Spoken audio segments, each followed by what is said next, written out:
It's like being awake in a dream, like watching a movie play out in my mind. Other lives, other versions of me, existing across the multiverse, transmitting a message, a broadcast. Do you remember? We're all eternal, stars wandering through infinity, on a quantum journey back to self. Are you ready? Are you ready?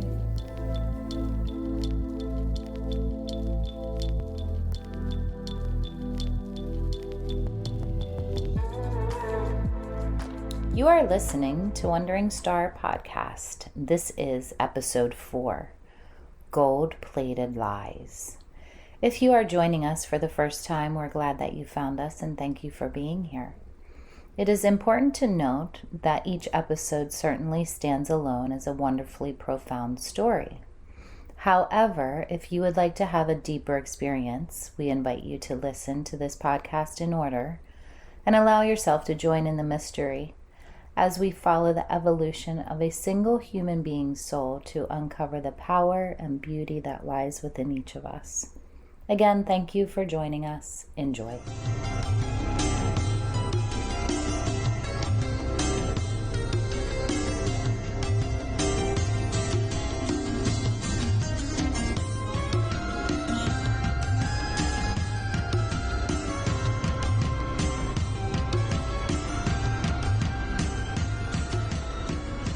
A dark, endless night.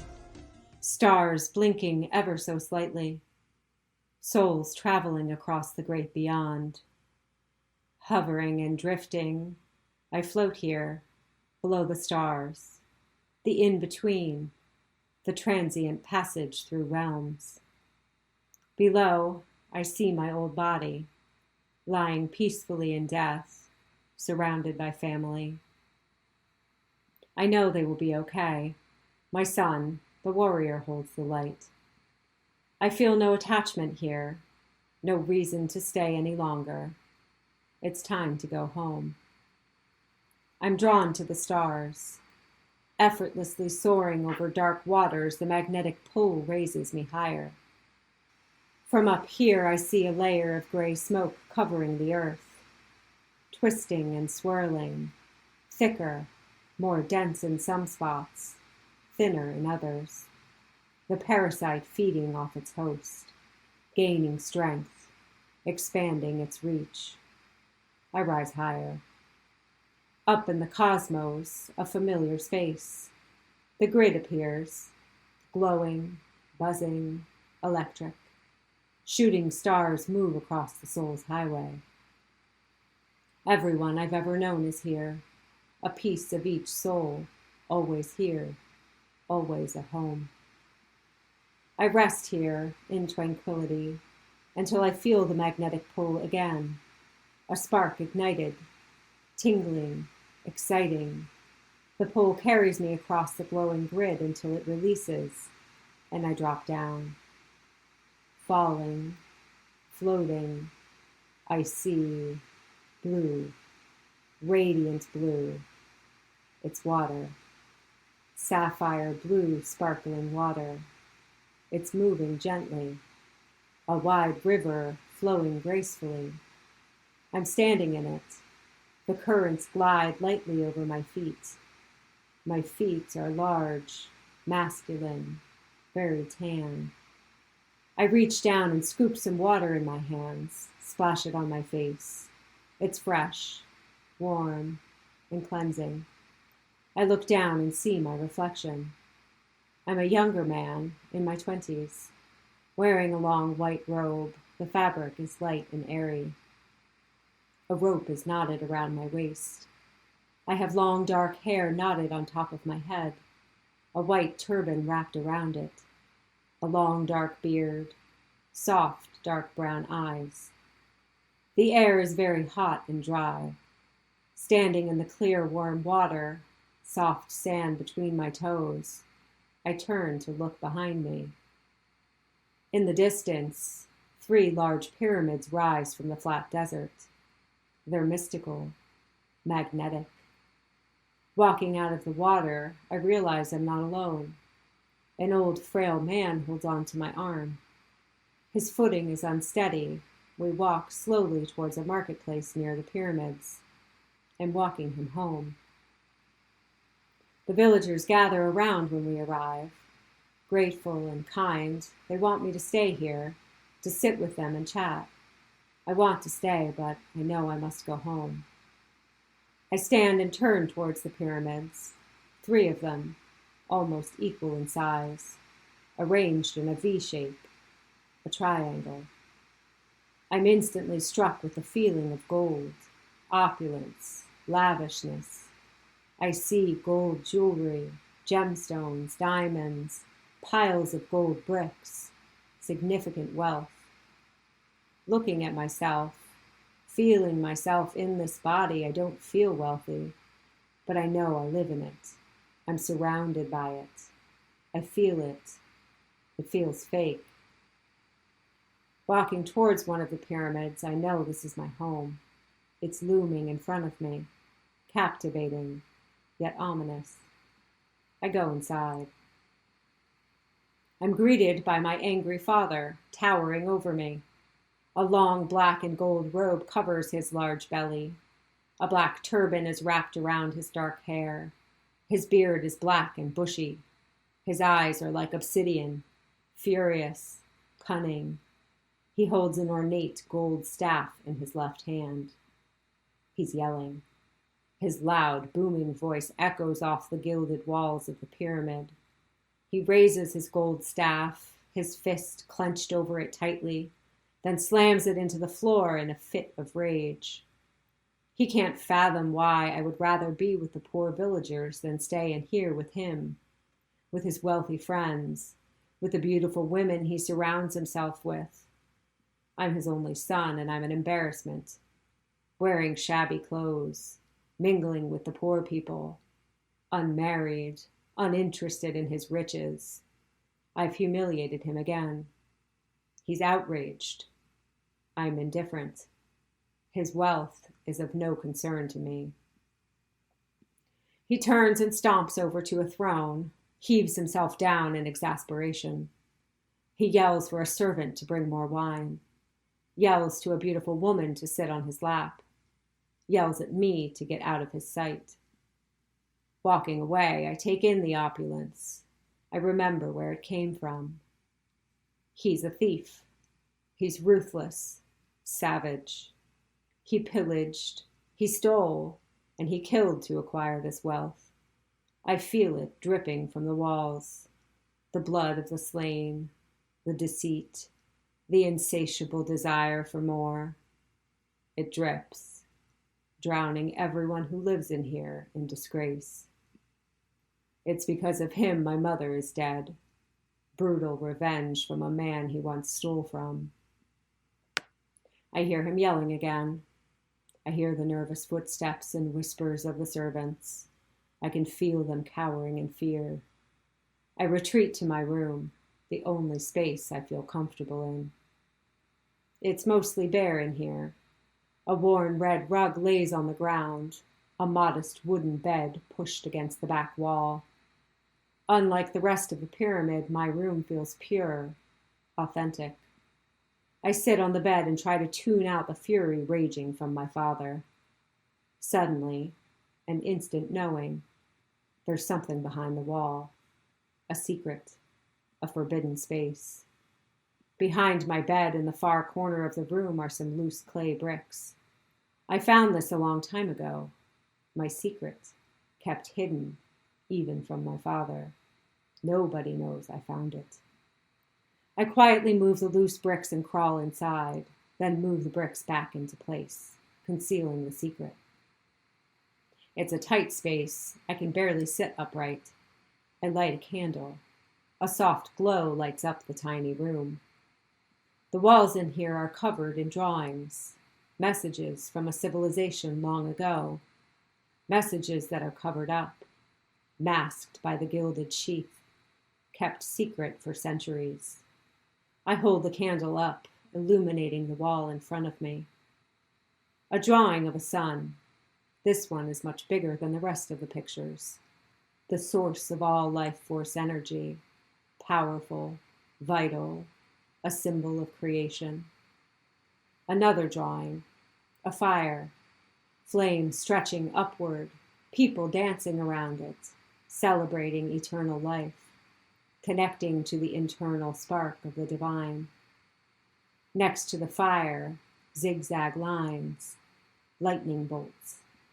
The lightning carries information from a higher consciousness, a symbol of enlightenment, a moment of epiphany, awakening the seeker.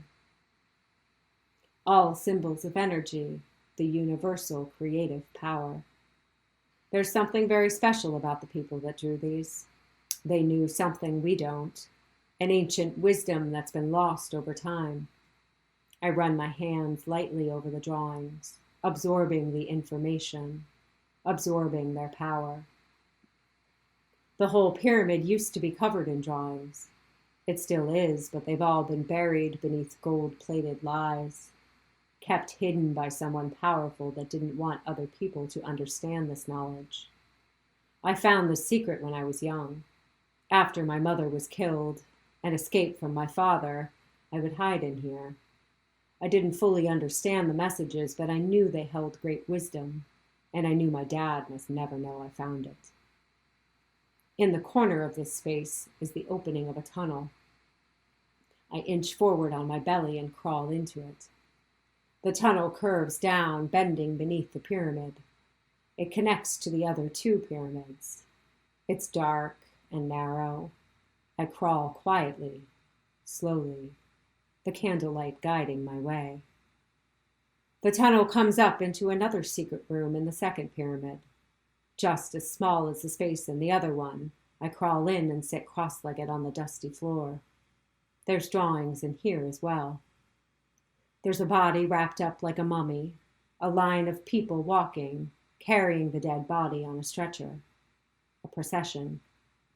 Above this, a spiral swirl, the never-ending cycle of life, death and rebirth, an infinite journey of expansion and growth. And all around this, drawings of people, with lines above and around their heads. There's a small hole in the wall of the room. I peek out, cautiously. I see a black cat, sitting right outside the secret room I'm in. A protector, a guardian of truth. Servants bustle around the pyramid. I hear music, the flowy, silvery resonance of a flute. I hear lots of voices, laughter. It sounds like a party. There's often parties here. Lots of people dancing, eating, drinking. A wealthy merchant lives in this pyramid. He didn't kill and steal to acquire his wealth, but he's not a man to be trusted. He's possessed by money and power. He doesn't know about the secret room. He doesn't know about the drawings on the walls. He doesn't know I come here. The black cat keeps watch. He's been guarding this space ever since the drawings were made. I ask him why the drawings were covered up. Who would want to keep this knowledge from people? He tells me it was the king. A long time ago, he stole all this information and had it covered up. He knew this was a way to control people, to keep them from understanding their power. I suddenly have a strong feeling of waves, like radio waves tuned to a specific frequency, a forgotten frequency. The rings above the people drawn on the wall, it's antenna, a universal broadcasting code. Like tuning into a radio station, these people knew how to tune into a frequency that we can't access anymore because we forgot it exists. But once you remember, you can tune in. This feels like the original lie. The people that drew these were very advanced. They all had antenna tuned into this sacred frequency. We have antenna too. We're just tuned into the wrong station. Gray smoke blocks the signal, manipulates the frequency. The people that covered this up don't want us to know about the antenna. They don't want us to realize our emotions and thoughts are energy, emitting a specific frequency. And when we focus those thoughts and emotions, we attract energy that vibrates at the same frequency. We are the masters of our lives. We are the creators of the universe. We are far more powerful than we are told. We must harness our energy and emit a signal that punctures the gray smoke, that breaks through the illusions, that broadcasts from the heart. I wonder how I help other people remember the power that dwells within. If I try to show them the drawings, I will be called crazy or killed. I must keep this hidden from my father. I move on to the third pyramid, through the tunnel, up into the secret room. There's a huge bird drawn on the wall. It looks like an eagle, wings spread wide, head turned to the side, the same lightning bolt pattern all around it. He holds a message of expansion, alignment, and strength. This entire pyramid is empty. Everything in here is old and dusty. There's something very special about this pyramid.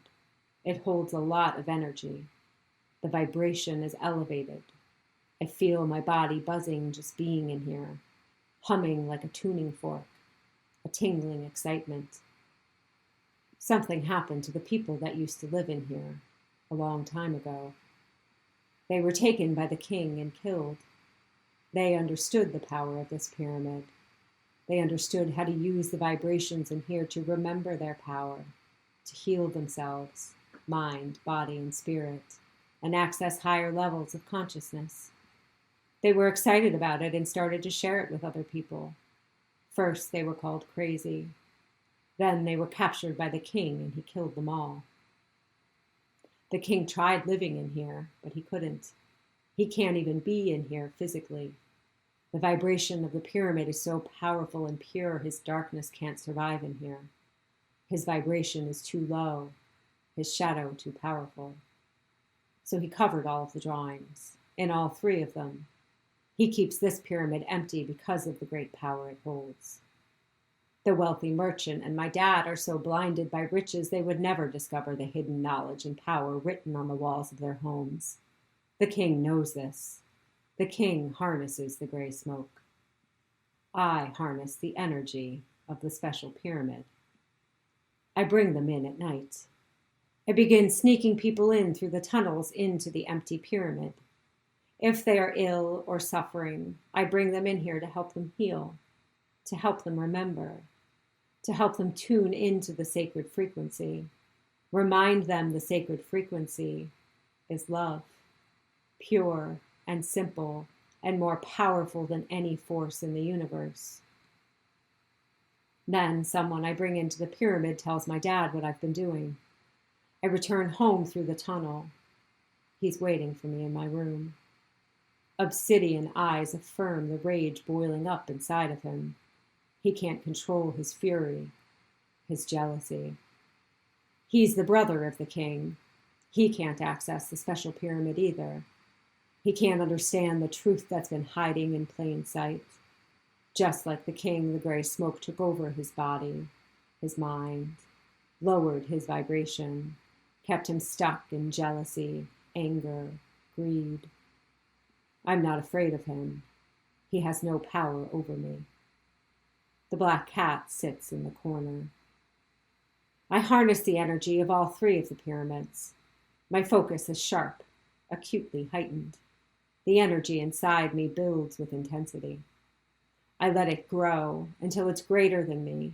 It expands, gaining momentum, taking over the room, taking over the pyramid. I see the drawings, the sun, the fire, the antenna, the spiral, the eagle, the lightning. I see them exposed. I see all the messages covering all the walls of the pyramids exposed. And then I watch it drip. The lies dripping from the walls. The gilded sheath melts away, dripping, leaching down the walls, unmasking the truth. My dad watches in disbelief. Momentarily paralyzed, he remains still, watching the deception melt away. A flicker of fear in his eyes as he understands I have much more power than him. Then fear quickly turns to rage, a violent, unhinged rage. He calls me a traitor, lunges towards me, a shiny dagger in his left hand. He stabs me in the heart. I feel no pain. I've moved beyond the physical vessel. He kills everyone I brought into the special pyramid, another attempt at masking the truth. But beneath the gold-plated lies, beneath the thick gray smoke, the truth, the frequency of love, will always remain.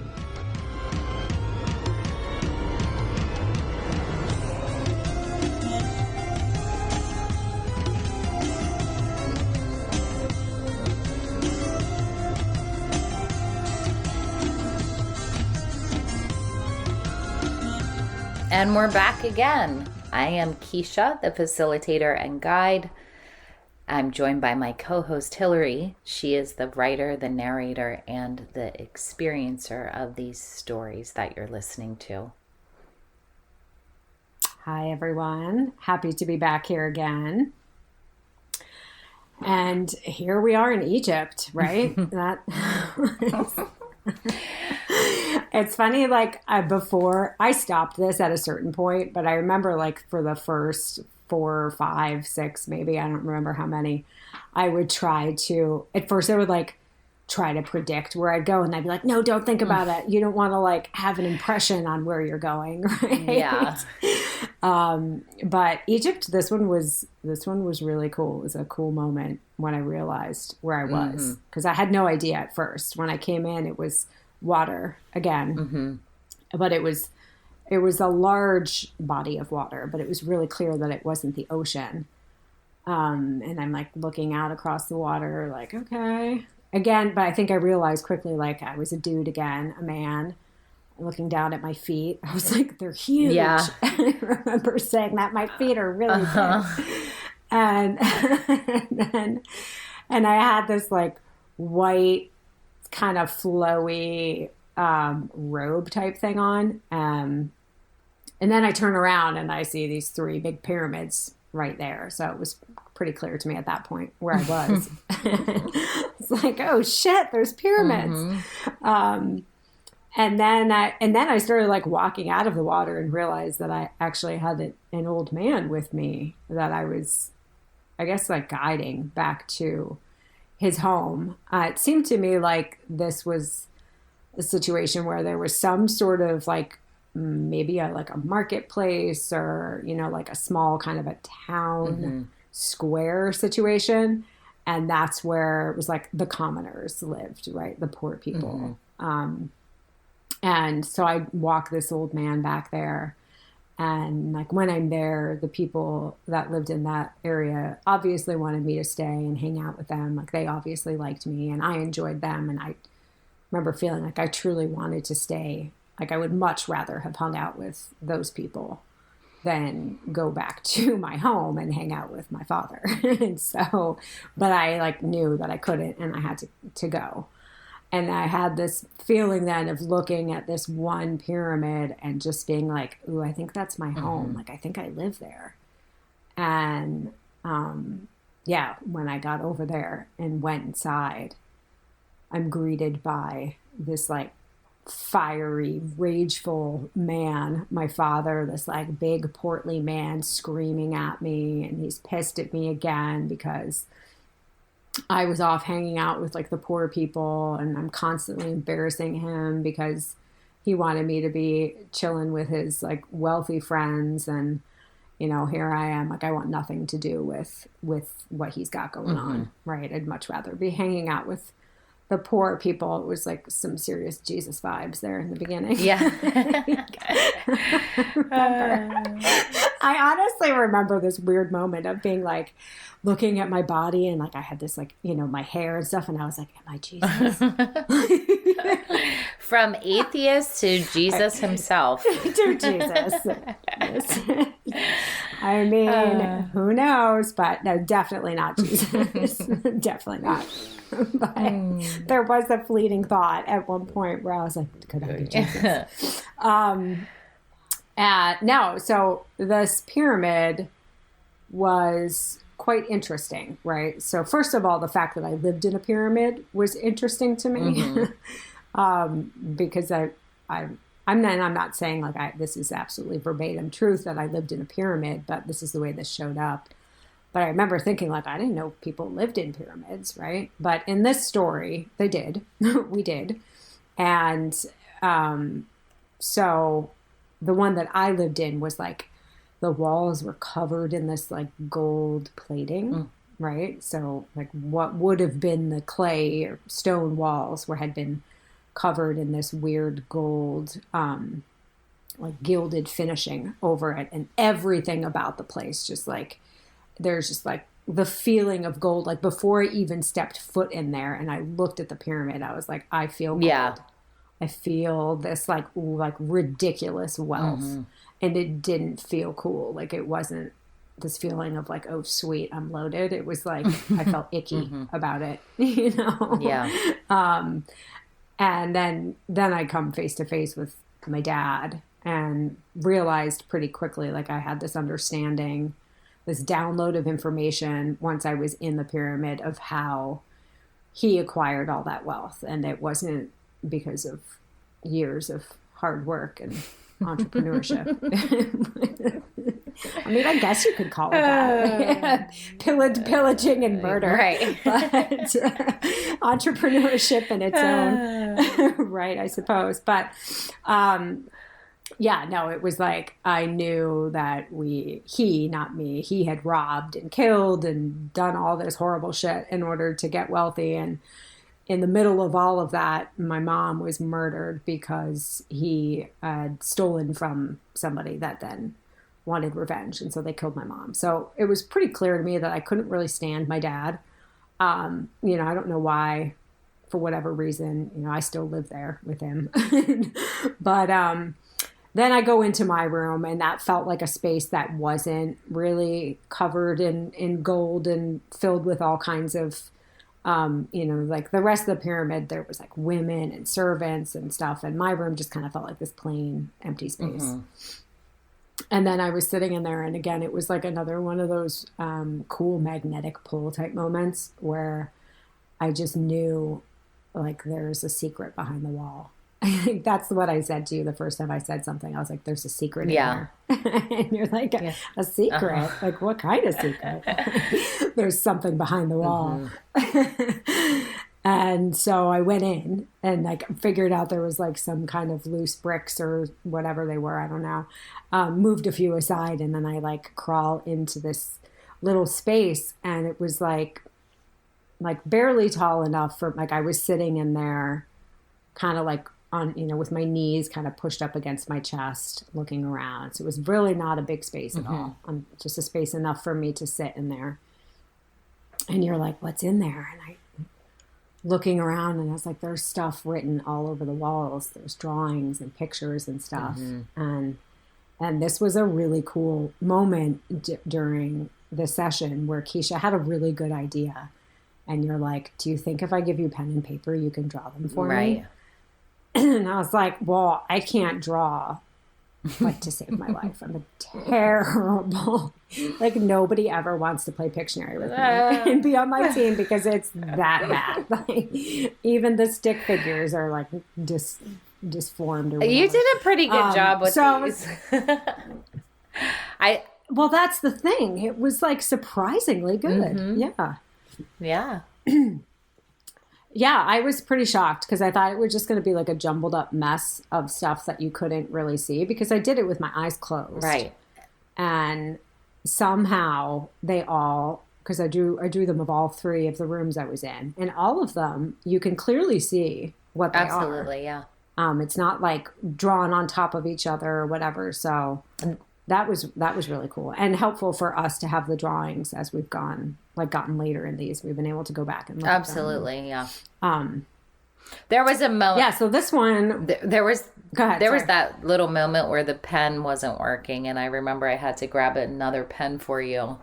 And I couldn't even believe it. When you continued drawing, you were almost at the same spot on the paper. It was really, really wild, honestly. And I swear I wasn't even peeking. No, I know you weren't peeking. Yeah. That was pretty cool. I don't know how that happened, but yeah, the drawings aren't bad. And so we've been able to revisit them as we've continued to go through this, which was helpful for me, especially when like writing this story. I just would sit and look at them sometimes and kind of get the feeling from them, as I was drawing them. Yeah. And so the first one was, in all of them, there seemed to be like one thing that was the bigger drawing, and then there was a bunch of other smaller things in it drawn around it. And this first one, the biggest one, was this drawing of the sun. And then below that, then there was a drawing of a fire and some kind of people that seemed to be dancing around it. And then sort of like on both sides, all around it, were lightning bolts. Right. So to me, those are all symbols of energy. Yeah, I thought this was really... This first one. Yeah, this first one was pretty cool because I think you can make a connection there with the sun and the lightning and the fire. I was interpreting that again as the as above, so below, where you have the sun, and then the lightning is like the transfer of energy, and then the fire below. And the people also being kind of like the conductors of the energy. That's how I was interpreting it as you were drawing it. And I think it's really awesome because it's like kind of similar to Uluru, where you were before, and right, representing the fire and the sun, and it's all very, very connected, and another just an expansion of that understanding, I feel like. Yeah, right. That's what these all seem to be, just like this continual expansion of lessons learned, and they all show up repeatedly throughout all of these. It's really cool. And the progression, if you will, is perfect. It really is. It's absolutely perfect. Like, there's no way. I always just keep thinking about that. There's no way I could have had any of these later ones come to me earlier, because I would never have understood. No, definitely not. Do you know what I mean? That's why and never have. Right. That's why it's important to listen to them in order to, because they really do. Yeah. Expand upon one another. Exactly. It's like you could pop in and listen to one and be like, "Oh, that was kind of cool," but I mean, the whole thing is really just like building upon the last one. So. Yeah, well, they're all standalone stories, and each one has its own cool message. It's definitely, especially once we get a few more into this too, when things get pretty crazy. So, okay, that was the first secret room was all of those symbols of energy, right? And then in that space, I remember feeling another little like, oh, there's something in here. And there was there's a tunnel, like a little hole in that wall. And so I scooched down this tunnel to that connects to one of the other pyramids. And then I get in that space. And on the walls in this one, there was there was like this big kind of spiral up on one side. And then there was all these people, again, like just kind of like I drew a bunch of stick figures. And then they all had these like kind of like swirls above their head as well. And so to me, when I remember like right after it, I was just like, what? I don't know what exactly it was. But then you and I obviously were dissecting these drawings and these secret spaces for quite some time. I began to then have this understanding that the things that were above the people's heads in this one was actually antenna, essentially. This like human antenna, which I think you could also relate that to the pineal gland, right? Like the third eye, you know. Isn't this the one that had it was like the Wi-Fi symbol looking thing, right? This one had the weird Wi-Fi symbol thing in it too. Yeah. Yeah. So there was definitely like, you know, some frequency waves going on in this one. And so to me, this idea of having like this human antenna is actually really important. And something I've come back to a lot recently, just as we were sort of getting ready to talk about this one, I started thinking about this idea of all of us having this antenna and all of us like picking up these frequencies. And so not only are we like all of us, and this is again where I'm going to like bring the grid in here a little bit, where I feel like we're all sort of like on this energetic grid, right? And we all have these antennas connecting us to each other, and we're all transmitting these signals ourselves too. And these signals that are coming from essentially what I feel like is our emotional state, right? So if I'm living in this like frequency of fear and anger and shame and all of these like really low emotions, that is like, that's what my antenna is picking up, right?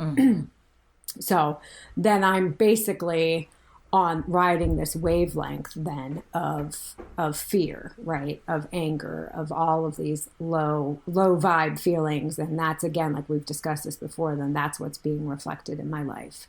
And so there's all these different frequencies and these waves.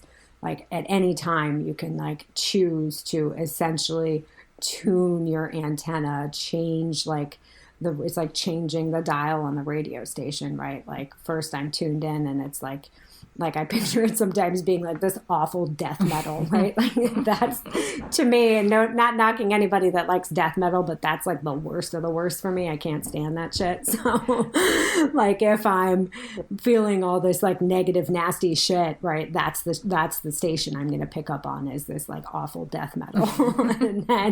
But I have the choice literally at any given second of the day to take that dial and spin it and find something a little bit more pleasing. And so, like we are in control of that antenna. It's not like it's just there and we can't control. Like, no, you can, and literally like any second throughout the day, I can turn the dial, change it, and then change up basically my entire reality. Absolutely.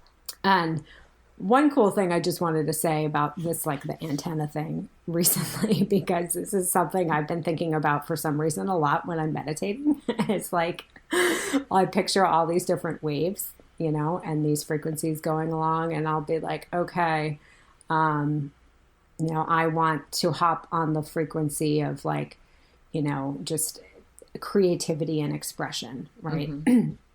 And so actually I'm just going to share a quick story. It's like, you and I, for some reason, were having a very difficult time when we were starting to record our discussion part of this, of finding like our groove, right? Finding the flow that we felt good with. It was like, for some reason, we were really caught up in this energy of being like professional podcasters, which is really fucking weird because we're definitely not. We're not professional about anything. Exactly. So, or like, not that we're not perfect, but you know what I mean? Like, I don't even know where it was coming from, but it was like, we were like, it wasn't authentic. It was like this weird vibe when you would listen to us talking. That was like, I don't know. It just wasn't us. No. Right. And so we had recorded some of these several times and we kept listening to them and being like, what the hell? Like, it's just not us. And it just felt stiff and it didn't feel like anything I would want to listen to. And so I was like, we can't put this shit out there. And so I remember, just thinking about like this antenna and thinking about all of these wavelengths and all of these frequencies and thinking about like this specific frequency where you and I are on there and we're like tuned in together and we're just like you know, all of the self-doubt and fear, whatever that we must have been harboring that was causing us to not be our authentic selves. Like all that shit was gone, and we were just like vibing on this wavelength of creative expression. And that kind of, for me, it just like flipped the switch on this whole thing. Absolutely. And it was Same. like, oh. Yeah. Yeah. Yeah. Yeah.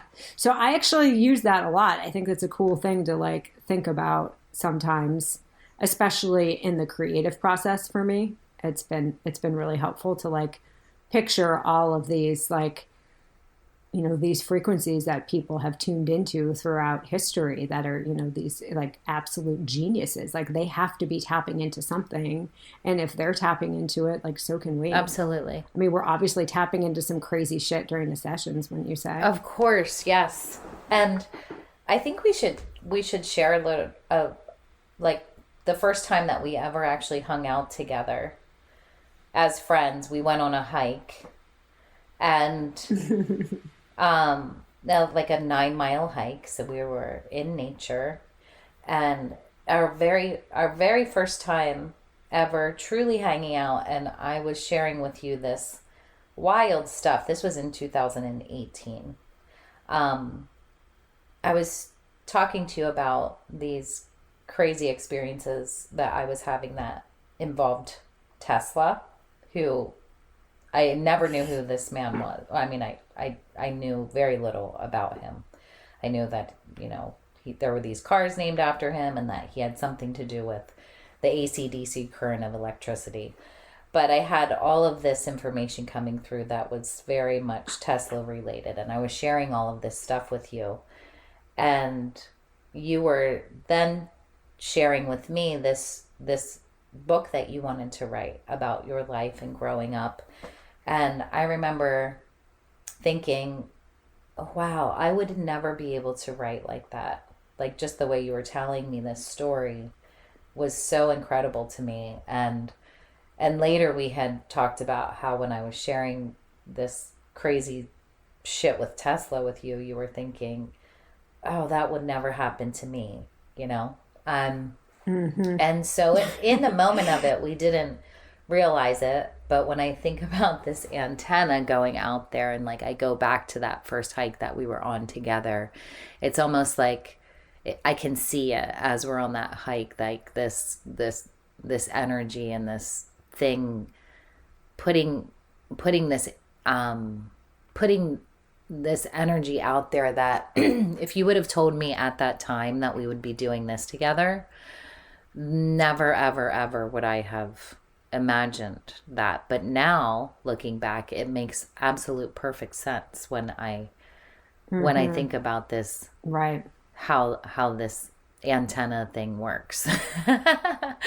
Right. So yeah, because when you were telling me that stuff, I legit was like, there is no way that I would ever be able to have these kinds of experiences. Yeah. And I think that point in that, like, there was a couple years leading up to before this where I was like, I almost wanted to break out of this feeling of like there being absolutely nothing, but I just didn't know where to turn and what to do and where to go. And it was still like you would say, if you said the word God or Jesus to me, I would just get like real cringy, you know, like, oh God, like those words triggered me so deeply. Right. But yeah, there's no way at that time that I could have predicted that in 5 years we'd be doing a podcast about the 13 past life regressions that I've done with you. Yeah. I'd be like, shut the fuck up. Yeah. But here we are. Yeah. And it's cool because we, it's what happens when two people come together with, it's almost like we come together in this antenna thing. It expands to more frequencies. I don't know how to put this into words, but it's like almost like we reach all these different frequencies, and both of our gifts and the things that we are like, we're connecting to these different things individually but together at the same time. And truly it reminds me of one of my favorite things that Tesla has ever said, in I believe, is that the creative source comes from the center of the earth, and that he had been able to tap into that source, but he's never been able to truly understand it. And Right. he obviously was very connected to the pyramids, and he definitely had an understanding about this antenna thing for sure. Like he believed that Yeah. that the pyramids were built, they were ener- built for energy purposes, really.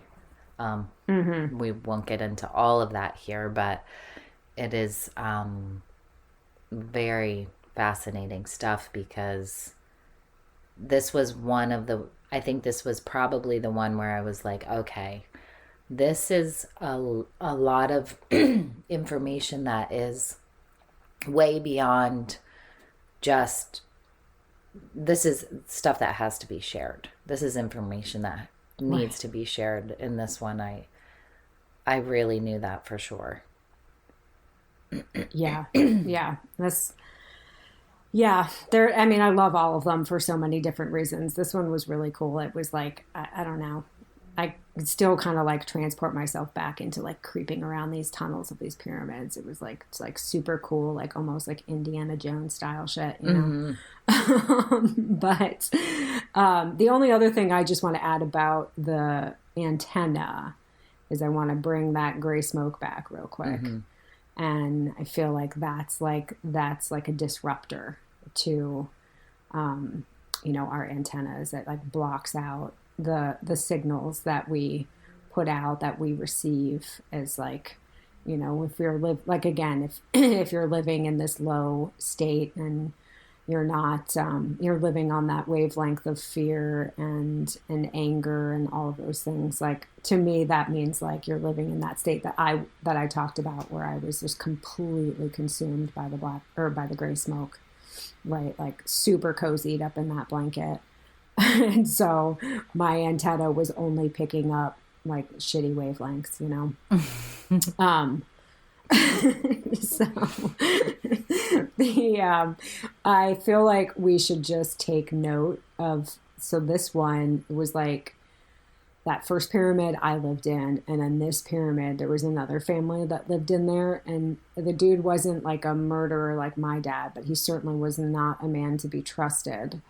And I looked out, there was this like tiny hole, and I could look out into the see what people were doing. And the first thing I saw when I looked out the hole was this black cat sitting right outside, like as if he was, the protector, the guardian. Yeah. That black cat, he visits us again. But what do you had something, I think, that you wanted to say about the presence of that cat, did you not? Yeah, I think, well, I don't, for people who don't know, like cats were highly regarded in Egypt, and like, I mean, people received the death penalty for harming a cat. And cats are symbolize eternity. They're eternal beings, the guardians of truth. They connect us to the spirit realm. And yeah, there was am I missing something? I feel like that's mostly it, but we wanted to just like make sure we took note of him, because Yeah, he's quite significant. We might be visited by him later again. But, Yeah. Yeah, that was cool. I definitely got the sense that he was kind of, the guardian of truth, I think is what I called him. I think he's interesting that he was sitting outside the antenna pyramid too. Yeah, and I think it might be fun for people to also understand that we're pretty excited about this too, because even though we go through and talk about these and kind of pull out the main points that we want to discuss in these conversations, we've been really excited to actually record these and go through them in order, because every time that we talk about them, something new comes up. And or there's a deeper understanding about something. And so even like with this black cat, for example, I know right now in this moment that in the future when this cat shows up again, there is definitely a connection to this episode right here, but it's not exactly clear to me just yet. But but you'll know. You'll know. But I know that moving through this process of working through these in this way in order, it will make sense by the time that we get to that one. So it's kind of fun for people to know that we're just discovering a lot of this stuff along the way also. I mean, for me, all of it, yeah. For me, I went in with zero prior knowledge. But what you were just saying too reminded me of the spiral on the wall in this one. So there was the people with the antenna, and there was the Wi-Fi signal things, but there was also just this huge spiral, which to me represents this eternal cycle of life and death and rebirth but also constant expansion. And so that's what you just said. It's like you if I think I learn a lesson in life, okay, I tackled that, then it's surprise, it's going to show up in another form in a little while to maybe teach me a different lesson about it or whatever. It's just this constant, spiral of expansion. And that's exactly what you said with all of these stories. It's every single time we come back, there's newer understandings and newer, truths or whatever that we pick up on. And that's pretty freaking cool. Yeah, because it evolves even as our experiences in our current life evolve also. It's really strange. Sometimes we'll share a dream or something that we've had with each other, and we really do believe that these dreams are occurring to help us understand something that's happened in one of these sessions, or it happens in both ways. Sometimes it's future things show up in these sessions, and sometimes it's past, and sometimes these sessions show us something that's going to happen into the future. It's very wild stuff. Yeah, it is. It's pretty crazy. Yeah. But super, super, super cool. And okay, so then from here, I guess we move into the third final pyramid. We scooched out of that one down through another tunnel and then into the third pyramid. And that one, the main drawing on that one was a bird. And it looked like a picture of a thunderbird, kind of, which is the way that I drew it. That was kind of it. And there was also a lot of lightning bolts in this one, too, around the bird. But the biggest significance in this one seemed to be this, specific special vibration that this pyramid carried. That was, this just really high vibration that was in this. That was, I had told you I got all this information from the cat, I think it was, about why all the drawings were covered up, and they were done by this king a while ago, and that king couldn't even step foot in this pyramid. There was people that lived in there, and they knew how to harness the power of this pyramid to heal themselves and I don't know, sort of transcend reality or something. And this king found out and killed them all, but then he couldn't even step foot in the pyramid, and neither could my dad, because they just were, I'm guessing, just on such a lower vibration that their bodies just couldn't physically handle it. Yeah. Which is also very significant to what is about to come in the future. It's right. Yeah. Yeah. And I think oh man, there was something I was going to say about, because I was telling you in the session that I could actually physically feel it in my body. Oh yeah. The significance of this vibration. I was oh yeah, there's it felt like when someone takes a tuning fork next to you and you kind of feel those vibrations in your body. That's what it felt like being in that pyramid. Yeah, I remember you were saying your whole body was vibrating. Yeah, it was pretty cool. I've gone back to this pyramid a lot too. So, there's a lot of significance to this pyramid, I believe. And this is why your dad didn't want you bringing people in here, because he didn't. Right. Right. That's why the king killed the family that lived there. And then I feel like I knew I had to do something to help, some of the people that I was friends with in the village. And I figured, okay, I could just take them into this pyramid. I could sneak them in at nighttime. And maybe them just being in there, they would be able to sort of like, whatever, either just tune their antennas to a different frequency, or they could heal themselves if they were in, like physically suffering or mentally suffering or whatever. And I think this is like, it's really cool because, there is like, look, I'm no historian and I'm not going to sit here and pretend to know that much about the pyramids. There's certainly a lot of people out there that, do great work in talking about this stuff, and that's definitely not me. But there's also, there's people that like tried to climb to the top of the pyramids, I think before they were before it was banned to go up there, talking about picking up like these crazy electromagnetic frequencies and like being almost shocked at the top of it because of the crazy electric current up there. There's definitely some wild shit going on in these pyramids. Absolutely. For sure. Yeah. So, yeah, is there anything about this one, the vibration part of it, that I missed? Well, I think that, do you want to explain why we called this one Gold-Plated Lies? Right.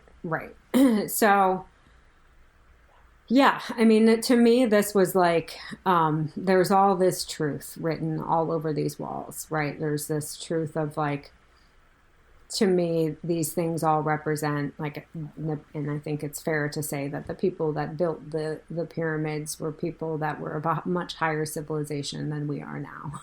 That, and like knew that we all have these built-in Wi-Fi systems. We're like the smartest computer on earth, but we have no idea because we've always been told that we're not, that we're just these dumb apes that don't know shit, basically.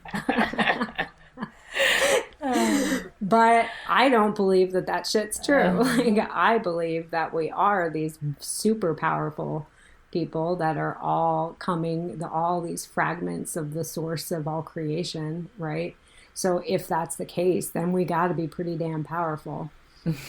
And I believe that we, like if we have the power to create our realities, we have the power to heal ourselves. Things that like we've been told, like, oh, at least for me anyways, it was like nobody ever really told me like, you can heal your body. It was like, no, you have something wrong with you. You go to a doctor and you get a bunch of weird medications that you're supposed to take that most likely make the problem much worse, right?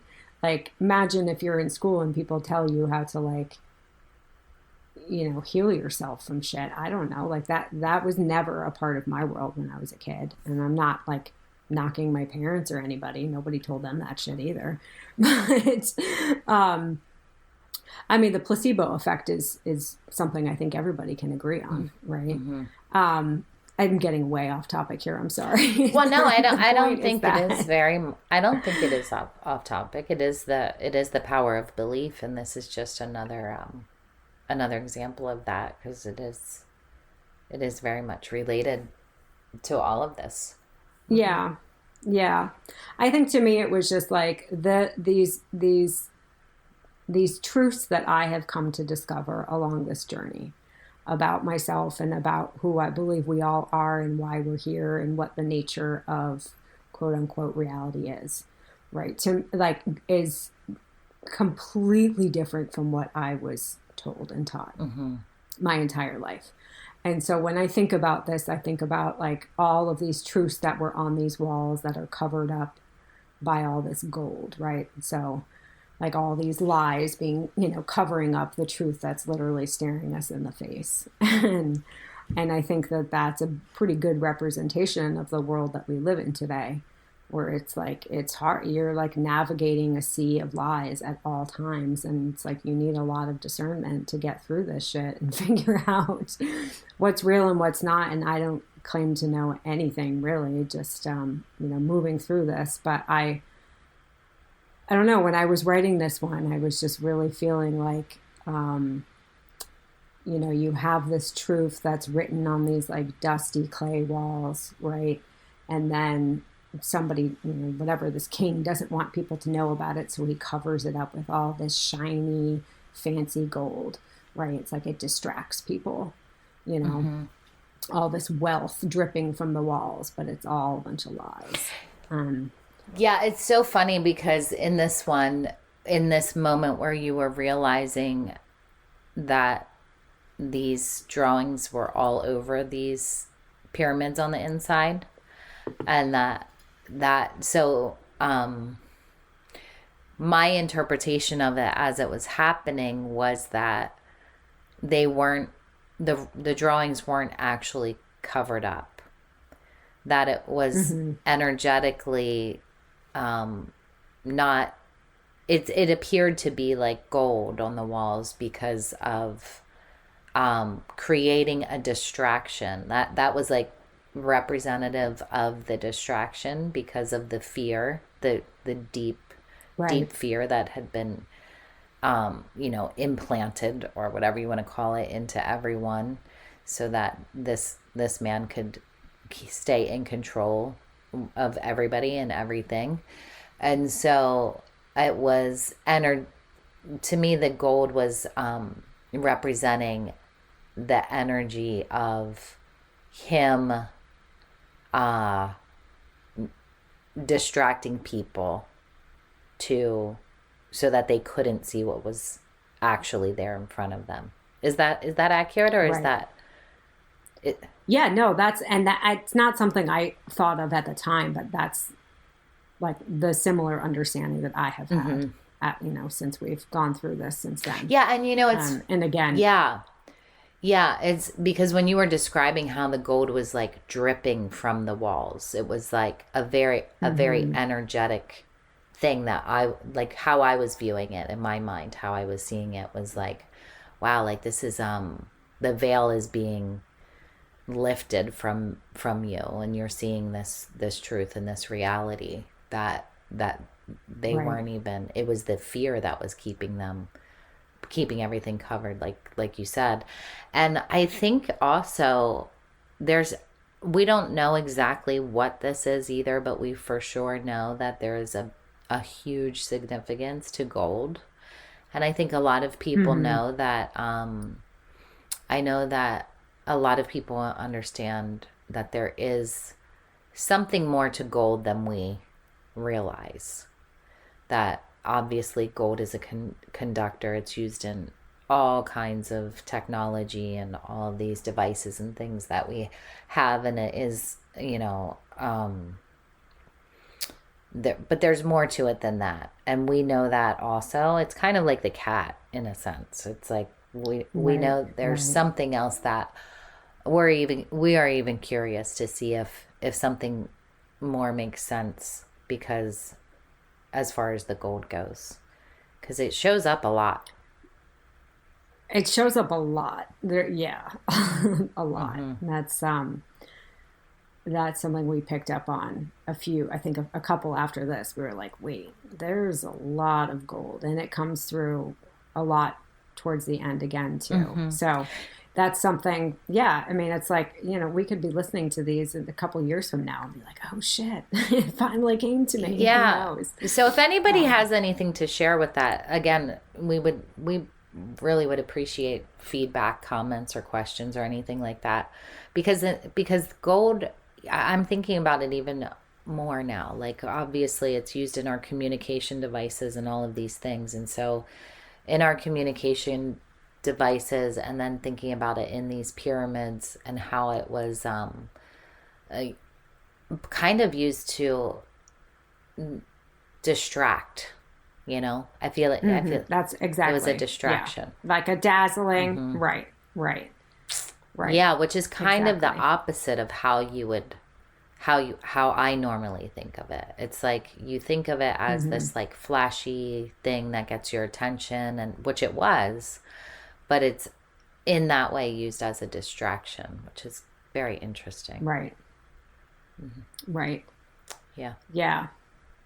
Cool shit.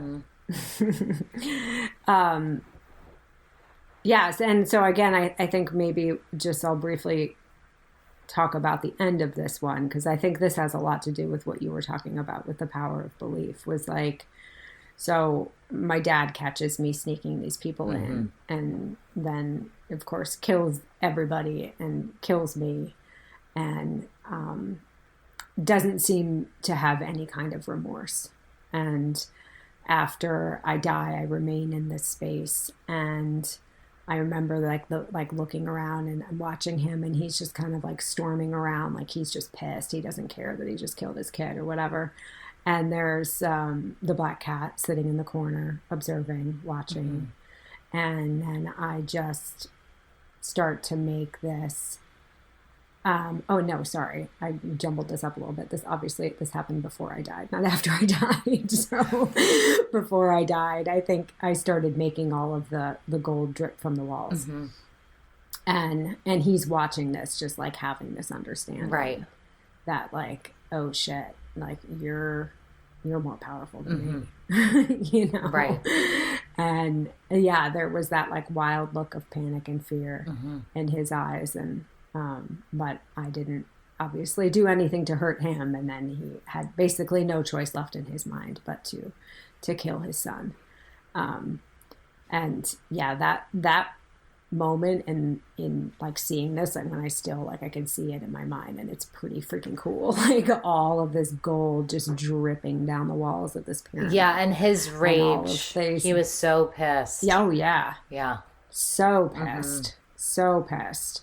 This like that figure, this this man, there's big significance to this guy. I think it's safe to say. Yes. And I think I can say it in this one, that there was a very strong, like I felt like he carried the same energy as that big pirate, the gold tooth pirate, right? The pirate with the gold tooth. Yeah.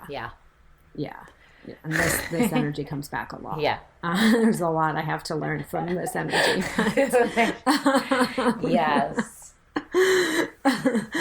But yeah, he was pissed. But the cool thing that I felt like through all of this was that I was never afraid of him.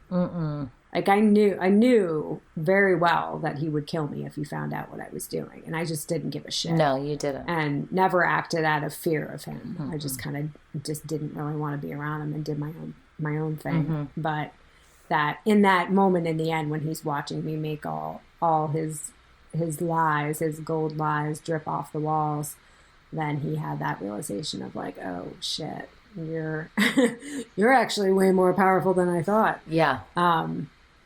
And so of course he had to kill me. Right. Yeah. Interesting. Very, very interesting. Right? Yeah. Yeah. So, I mean, I think like I didn't necessarily piece this part together until I was getting close to writing this, that like we have the three different pyramids, obviously, like the energy, the frequency, and the vibration, kind of each one symbolizing that and symbolizing the 3, 6, 9.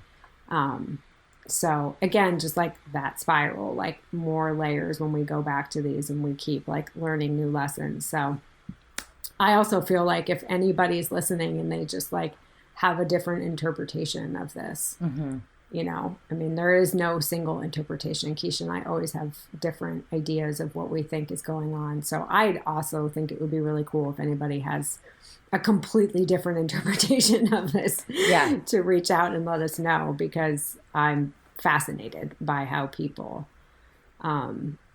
Now, how they mean different things to different people. Right. And the 369 is, there's so much Tesla stuff in here. And I think that Tesla's energy is very important on the planet right now. And I think that's part of what we were talking about on that hike together. Like,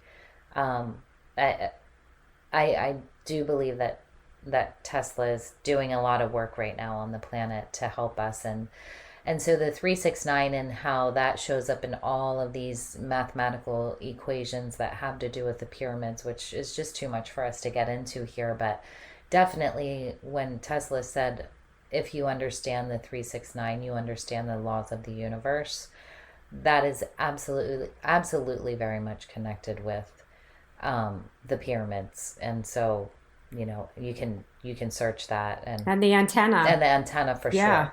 100%. Yeah. I feel like the antenna method for me during meditation is like a great exercise in manifestation, because you just like picture that desired wavelength of like for example, when we were having that blockage with the podcast, it was like I pictured that wavelength of creativity and like authentic expression, right? Yeah. And pictured us just like vibing on it and put myself in the state of that version of me, and boom, there I was. Yeah. So that worked for me. Yeah. There was something else. My brain is not working right now. It's all good. Yeah. Was it about the 369? I don't think we can get too much into that. No, I think that, I don't know. We'll see if people join in and give us some more perspectives on this one, because I feel like there's so much in this one, but for both of us, it's like, it's hard to condense it into like an hour under conversation, because some of the things you really just want to go really in depth into, and it's like, yeah, you can't. But yeah, we really welcome other people's interpretations of this, and especially as we move forward and some of these get even crazier, it's like, man, I'll be really excited. I hope that people will send us their ideas about these, because there's a few I'm thinking of specifically in my head down the road that, like, as I'm writing them, like, I don't even know what the hell's going on. Like, yeah, maybe somebody that hears it will understand what's going on. So. Oh, I know what it was. It was that these pyramids, I believe that they are, as far as the ley lines and the grid on the earth go, are, I think that the pyramids are the 5th chakra, which is that's what it was. It's the throat chakra. So it's expression, communication, seeking truth, speaking truth, all of that kind of thing is in, this is the chakra of these pyramids. So it's, which is also very much connected to, obviously, what this experience was for you. And, these gold-plated lies are, and what happens when we're not speaking truth, basically. because this man's energy, like, he truly couldn't even physically be in that 3rd pyramid. It was like, I remember asking you in the session, what would happen if he were to go in there, and you were like, I think he would just like combust, like he wouldn't even be able, something like that you said, where he wouldn't even. Yeah, that's what I picture in my head, is just him like combusting. Yeah. Right. Yeah, because he was just such a liar and not a good dude. Definitely not a good dude. Definitely not. Him and his brother. Yeah. So very much communication is the energy of this this area, this part of the planet. So, Right. Which is super significant as we move on. You say that all the time. Sorry. Listeners, you're going to hear us say that a lot, but it's because things just keep getting way cooler and cooler. Mm-hmm. So, well, I feel like that pretty much sums up Egypt as best we can in this short period of time. Mm-hmm. So we thank everyone for listening again, and look forward to next week when we have another really cool story, of course, to share. Yes. Thank you for listening. Thanks, everyone. See ya. Bye-bye.